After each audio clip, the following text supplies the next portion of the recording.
everybody, my name is Chris, and this will be my review for Killers of the Flower Moon. Now, I have been awake for a week about now. Took a little bit of a vacation time, so we are back now. Let's start with Martin Scorsese. Obviously, he's one of the greatest director of all time, and in this movie, he's directing a top-notch cast with a budget that is a $200 million, while adapting a successful book about a compelling real-life story. Now, this plays like in the mid 1920s. Members of the Osage Native American tribe started dying at an alarming rate. The tribe, who controlled the oil rights to the rich deposit found under the land, were dying in ways that were very mysterious, and one Osage member, Molly Bucker, played here by Lily Gladstone, begged the governor for help, leading to intervention by the agency that will soon become the FBI, only to discover that the perpetrators are much closer to home than she ever could have imagined. Now, this is a cool film. It's a thought film. It's one that definitely requires a lot of patience.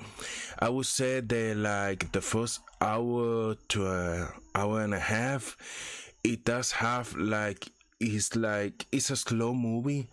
The last half of the movie is where you really start to get a lot more of like that payoff of for your patience, where a lot of the intensity does start to really unfold, because a lot of it is so it's like consistently interesting, but then that's when it start getting like, whoa, the correction is getting really intense at this point, and it's just something fascinating to watch in this compelling story.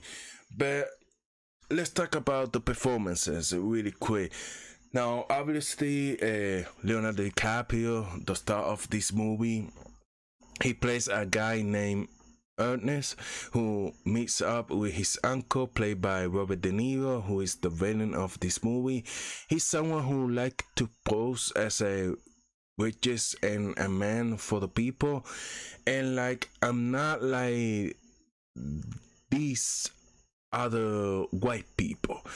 I'm one of the good ones. I speak your language. I know your customs, and I'm here for you. He knows how to take advantage of everyone, and it's one of De Niro's best performances in years, probably since The Irishman. And him and DiCaprio do play off of each other really well.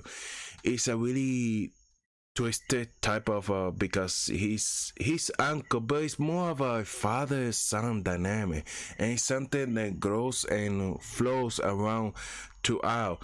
So it's something that is really give you the weight of the clash that you want between these two heavyweights. Also, the biggest performances of the movie is Lily Gladstone. She plays DiCaprio's wife, and she's one of the wealthy Osage people who, DiCaprio marries in this movie. It start to get into it without really spoiling anything like that, but De Niro wants DiCaprio to marry her for her to inherit the wealth. And the thing is that DiCaprio, part of the complexity with his character that makes him actually really interesting, he actually loved his wife truly. But her performance, well, I cannot imagine the torture she went to. Truly, it's a restrained performance. She does commands the screen whenever she's there. She has a great presence, and so much of the pain for her of the movie is toe to her eye. Basically, very very strong.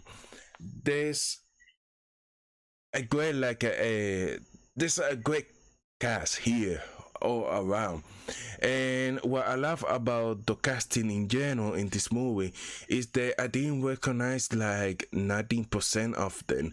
I feel like the indigenous people who were cast as the Native American people who they feel like just real people. They cast, and I will even say that for the other people, the white people, the casting here was excellent for this movie. This is a full of great casting across because it feels very authentic. The movie is so imbued by its time and place, and the casting, like this is a movie that's very composed, and everything from the production design to the cast that feels those sets and those spaces, it all really feels again research and living, and you could tell like the analytic details about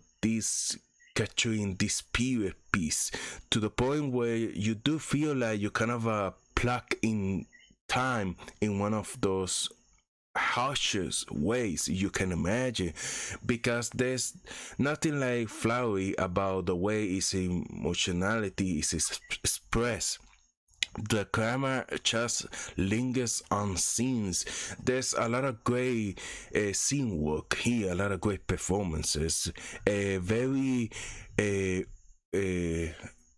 performance that are really reliant. And I really like the music here. I thought it was a nicely kind of a blend into things that will come after, but things that are also very rooted in native music. This is an important story to tell, and you can feel how important this story is. You can feel the favor behind the filmmaking and the writing behind it as well. From a filmmaking standpoint, this is easily a 10 out of 10 movie. And I would say that it's a very dark story, a very compelling story, a very devastating story. Now, I would say that this movie is not going to be for everyone. The movie is 3.5 hours long, and it in some moments I did feel like the runtime of the movie because it's long, but it always kept me interesting on the story, because I think it was an important story, like I said, and a story that you don't see of that often portrayed, mostly in like a big movie like this.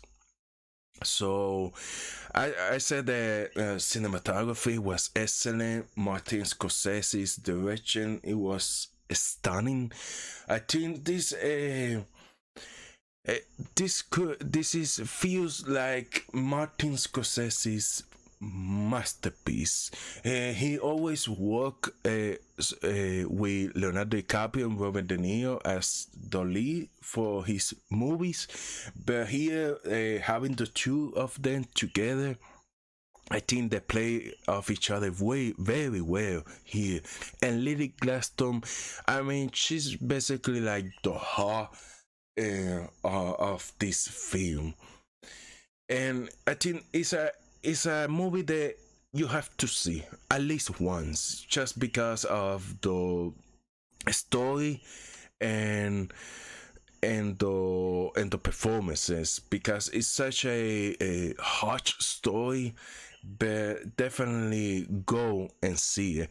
I think that most cinephiles and film lovers will do enjoy this film. Casual movie goers, I don't think much of them will like it, especially because of the runtime. But it's just a film that you have to see it because it's just an incredible film. And that's my review for Martin Scorsese's Killers of the Flower Moon. If you enjoyed this video, hit the like button, consider subscribe to the channel. Thank you for watching. Bye bye.